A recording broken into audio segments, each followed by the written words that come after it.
What's up, Gateway Youth? Coming to you live from my garage because my daughter is screaming. Anyway, look up Luke 11:28 and you hear Jesus say, "Blessed are those who hear the word of God and obey." I feel like we get the second part right most of the time. We do as we're told. Well, we mostly do as we're told. We sometimes do as we're told. Once in a while, we do as we're told. I mean, I like to think that when it comes to God, I'm a little bit better at doing what I'm told than when it comes to, say, my parents, my wife, my child, my boss. But obedience is the easy part. We can conceptualize that. We can say, yes, there's an instruction and I'll do what I'm told. I'll do the right thing and there'll be some benefit out of it. But obedience is only half of what Christ says in this verse. Blessed are those who hear the word of God and obey. See, obedience on its own sucks. It's just doing what you've been told. There's no understanding of why you've been told. There's no understanding of what for. There's no understanding of the heart behind it. And that's my favorite part about this verse, is that the instruction to hear actually drives us to discover the heart of God.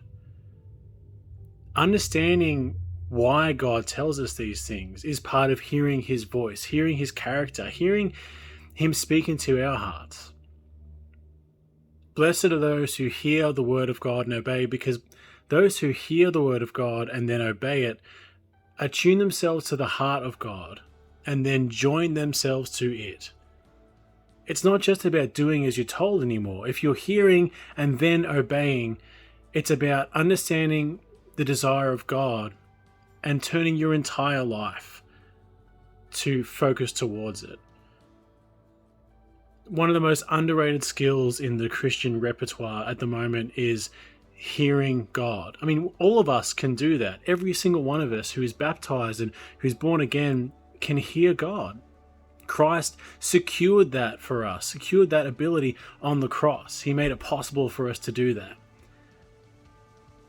We just don't use it. We rely on ministers, pastors, youth pastors, group leaders, lecturers, anyone else to tell us what God said. But you and I, everyone who's born again, has that ability. And it's time now for us to start using it a bit more than we have been.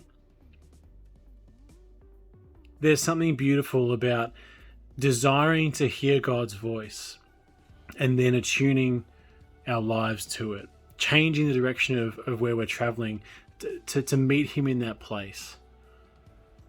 If more of us did that, more of us would see blessing, more of us would see fruitfulness, more of us would see his will blossoming in the community around us.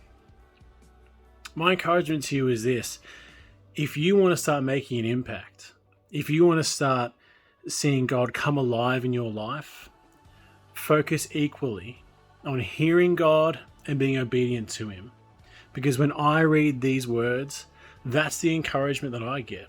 And that's the challenge that I get too. It's not enough to just do what I'm told. Because if I'm not listening for what I'm being told, I'm never going to do anything. Anyway, I hope it's been a blessing to you. I hope you've enjoyed my garage.